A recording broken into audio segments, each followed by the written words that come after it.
Hola, buenas. Vamos a hacer un nuevo vídeo en el que ahora vamos a aplicar la segunda ley de Newton a un bloque que se desliza por un plano vertical. ¿De acuerdo? Se tiene el siguiente sistema de la figura. La masa es de 10 kilos, está apoyada sobre un plano inclinado de 50 grados con la horizontal. El coeficiente de rozamiento es 0,15 y dice calcular F1 para que el cuerpo suba. F1 es una fuerza paralela al plano en dirección hacia arriba, ¿vale? O en sentido hacia arriba. Si F1 deja de actuar, ¿qué aceleración tendrá el cuerpo? Bueno, estos son dos problemas independientes, ¿vale? El A y el B, porque vamos a ver que cambian varias cosas. Bueno, lo primero es que yo voy a descomponer las fuerzas en unos ejes característicos de estos problemas. Van a ser unos ejes en el que tengo un eje X paralelo al plano, ¿de acuerdo? Y un eje Y perpendicular al plano, ¿de acuerdo? Igual que dijimos en el vídeo del movimiento en el plano horizontal, es muy útil tener estos ejes porque así siempre el movimiento va a estar en el eje X y en el eje Y pues no va a haber ningún movimiento, porque eso querría decir pues que se despega del plano o se incrusta en el plano, que ninguna de las dos va a pasar, ¿de acuerdo? Bueno, pues ¿qué fuerzas vamos a tener? Tenemos el peso, que siempre es perpendicular al suelo, ¿de acuerdo? Al suelo, eso, aunque esté en un plano inclinado, ¿no? Siempre es hacia abajo, ¿vale? La fuerza, la fuerza 1, que es una fuerza aplicada en este problema, eh, perdonad, qué chapuza. Eh, la fuerza la fuerza 1, que es paralela, la normal, que es perpendicular al plano, como siempre, ¿de acuerdo? La fuerza 1. Bueno, y la fuerza de rozamiento tengo. La fuerza de rozamiento, ¿cómo va a ser? La fuerza de rozamiento, si esto, la intención es o tiende a subir hacia arriba, la fuerza de rozamiento siempre se opone al movimiento, entonces tiene que ser hacia abajo, ¿vale? Bueno, ¿y qué pasa con el peso? Aquí es que en estos problemas el peso no está en los ejes X e Y, ¿de acuerdo? No está según un eje y entonces vamos a tener que descomponerlo. Voy a hacer aquí un esquemita. Esto sería la superficie del plano. Esto sería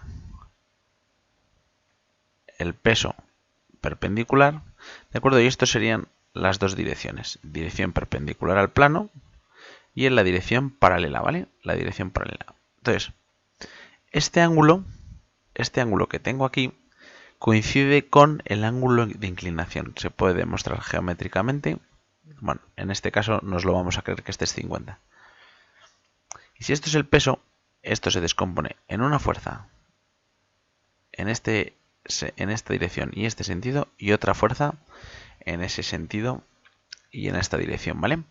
Si os veis, este vector más este vector da este, ¿no? O sea, estos dos vectores sumados me dan el peso. Entonces, puedo yo sustituir el peso por estos dos y no va a haber ningún problema. A esta fuerza en la dirección del plano le voy a llamar fuerza útil. Y esta fuerza en la dirección perpendicular le voy a llamar fuerza normal, ¿vale? Si os fijáis, como esto es 50 grados y esto es el cateto opuesto, ¿no? Porque, perdonadme, que no lo he dicho, esto es un ángulo recto, pues la fuerza normal va a ser siempre el peso por coseno de 50. ¿De acuerdo? Y la fuerza útil va a ser peso por seno de 50. ¿De acuerdo? Entonces, siempre en estos problemas voy a descomponer en dos el peso. Fuerza normal, ¿vale? Y fuerza útil, que lo podría poner arriba o abajo, lo voy a poner aquí abajo. Fuerza útil. Es importante descomponerlo porque luego va a aparecer en el sumatorio de fuerzas en los ejes. ¿De acuerdo? Bueno, pues yo creo que ya tenemos todas las fuerzas, el peso descompuesto, la normal que siempre hay que ponerla, la fuerza aplicada y la fuerza de rozamiento. Entonces, ahora me queda hacer sumatorio de fuerzas según X, sumatorio de fuerzas según el eje Y. Bueno, según el eje X, ¿qué tengo? Pues fijaros, tengo la F1 en dirección en el mismo sentido que el eje X, así que positiva. La fuerza de rozamiento es sentido contrario, así que va a ser negativa. Y la fuerza útil también está en el sentido de la X negativa, ¿vale? Así que también negativa. Claro, pensar un poco. Si esto es, yo estoy tirando de un peso por un plano, ¿qué dos fuerzas tengo que vencer? Tengo que vencer el rozamiento con el plano y tengo que vencer la fuerza útil. ¿Esa fuerza útil qué es? El peso, ¿no? Si yo tengo que subir un cuerpo, pues tengo que vencer el peso, ¿vale? Y entonces me dice que calcule F1 para que el cuerpo suba. O sea que esto tiene que tener una aceleración, ¿no? Una aceleración hacia arriba. ¿De acuerdo? ¿Cómo vamos a calcular? Porque la aceleración no la sé y la F1 tampoco. Bueno, pues esto yo le voy a considerar que para que empiece a subir la aceleración tiene que ser positiva. Con que sea 0,001 ya empieza a subir. Entonces voy a considerar que estas tres fuerzas, el sumatorio ese, tiene que ser mayor que 0. Y por tanto, F1 tiene que ser mayor que, claro, el rozamiento más la componente del peso en el plano horizontal, ¿no? Tiene bastante lógica. Claro, esto lo tengo aquí, que lo puedo calcular porque sé la masa, sé la gravedad y sé el seno de 50. Y en la fuerza de rozamiento, ¿qué necesito? Pues necesito calcular la fuerza normal, ¿no? La fuerza normal, perdón, la normal, ¿no? Entonces tengo que hacer eso, el sumatorio en el eje Y. La normal, que tiene mismo sentido que el eje Y, menos la fuerza normal, que tiene sentido contrario, vemos que está hacia abajo y el eje Y hacia arriba, entonces negativo. Y esto igual a 0 porque, como hemos dicho en el otro problema, decir que hubiese aceleración en el eje Y supondría que esto se levanta o se incrusta en el plano y no es el caso, ¿vale? Venga, pues voy a hacer una pequeña pausa para poner los datos. Vale, retomo después de la pausa. Lo que he hecho ha sido calcular la componente normal, que es el peso 10 por 9,8 por el coseno de 50, la componente de la fuerza útil 75, y luego de esta ecuación la normal es igual a la fuerza normal, ¿vale? De esta ecuación, igual entonces a 63 newtons. Y para calcular la fuerza de rozamiento, mu por la normal siempre, y me queda 9,45 newtons. Entonces, fijaros, ¿cuánto tiene que ser la F1 para que esto empiece a subir? Pues tiene que ser mayor que fuerza de rozamiento más fuerza útil, ¿no? De esta ecuación. Así que tiene que ser mayor de 9,45 newtons más 75,07. ¿De acuerdo? Así que esto me da 84, ¿sí? 52 newtons. ¿Vale? Esto sería la fuerza que tendría que tener, o sea, la fuerza con la que tendría que tirar para que ese cuerpo empezara a subir, ¿de acuerdo? Si luego tirase con mayor fuerza, pues tendría mayor aceleración.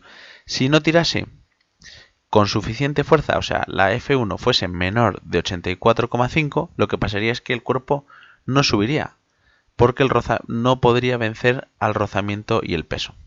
¿De acuerdo? Venga, vamos a hacer la segunda parte ahora. He dado otro pequeño salto para hacer este pequeño dibujo, para empezar. Vale, ¿ahora qué pasa? Que tengo el cuerpo y ha dejado de actuar la F1. Entonces, por el peso, ¿no? Lo suyo es que el cuerpo empiece a caer, ¿no? ¿Sí? ¿Por qué?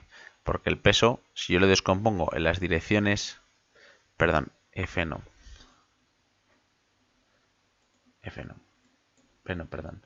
Si yo pongo la fuerza normal en la dirección perpendicular y la fuerza útil en la dirección paralela, ¿de acuerdo? La fuerza útil me arrastra esto hasta hacia abajo. Me arrastra este cuerpo. También tendría la fuerza normal. Y entonces ahora he cambiado el dibujo, ¿por qué? Porque ahora el rozamiento, como esto está deslizándose hacia abajo, el rozamiento cambia. Ahora el rozamiento sería hacia arriba, ¿vale? Muy importante. Este punto es crítico en este problema. ¿De acuerdo? La FU seguiría valiendo lo mismo, la FN seguiría valiendo lo mismo, la N va a seguir valiendo lo mismo y la FR sigue teniendo el mismo módulo. Lo que pasa es que ahora tiene diferente sentido. ¿De acuerdo? Pues igual que antes, vamos a hacer los sumatorios según el eje X y según el eje Y, ¿vale? Según el eje X que tengo ahora. Fijaros, la fuerza de rozamiento tiene la misma dirección que el eje X. Y os preguntaréis, hombre, pero ¿cómo puede ser esto? ¿Me va a dar una aceleración positiva la fuerza de rozamiento? No. Lo que quiere decir es que la fuerza de rozamiento tiene el mismo sentido que el eje X, nada más. Nada más. Pero este cuerpo, de moverse hacia algún sitio, ¿hacia dónde se va a mover? Se va a mover hacia abajo, ¿no? Porque es hacia donde le arrastra el peso. ¿Sí? O sea que si este cuerpo se mueve, ¿cómo me tiene que dar la aceleración? Me tendría que dar en este sentido, ¿no? O sea, negativa, ¿de acuerdo? Así que no nos asustemos cuando nos salga la aceleración negativa. Fuerza de rozamiento, la fuerza útil. Claro, es este vector hacia abajo diferente, o perdón, o contrario al sentido del eje X, ¿vale? Y esto es igual a masa por aceleración, ¿vale? Y en el eje X, pues sigo teniendo la misma ecuación que antes. ¿Vale? Lo mismo, no se levanta el plano, entonces la aceleración es 0. Bueno, como no ha cambiado el ángulo y no ha cambiado el peso, la fuerza útil y la fuerza normal siguen siendo la misma. Y entonces la normal también será la misma y la fuerza de rozamiento también es la misma, 9,45 newtons, ¿vale? Bueno, pues ahora ¿qué tengo que calcular? Ahora tengo que calcular la aceleración de esta ecuación, ¿no? Será igual a fuerza de rozamiento menos fuerza útil dividido entre la masa. Venga, fuerza de rozamiento 9,45 menos 75 porque es la misma que antes, 0,7, ¿sí? ¿Veis cómo la fuerza de rozamiento es mucho más pequeña que la fuerza útil? Esto se va a mover con aceleración negativa. Y esto dividido entre 10. Para un momento para hacer la cuenta. Y una vez que he hecho la cuenta, me vais a perdonar la chapuza que he hecho aquí, ¿vale? Que ya se me salía de la hoja. Me queda una aceleración de menos 6,56 metros segundo al cuadrado. Importantísimo, ya lo hemos dicho en clase muchas veces, poner las ecuaciones. ¿Vale? Entonces, fijaros, una aceleración negativa, ¿tiene sentido? Pues todo el sentido, porque vosotros ponéis un bloque en un plano suficientemente inclinado y si tiene poco rozamiento, cae hacia abajo, ¿no? La aceleración hacia abajo, con el eje X hacia arriba, negativa. ¿Hay algún problema? Ningún problema, ¿vale? Solo hay que saber interpretar lo que me sale. Bueno, y con esto terminamos este ejemplo de aplicación de la segunda ley de Newton a planos inclinados. Espero que os haya servido para clarificar ideas. Gracias.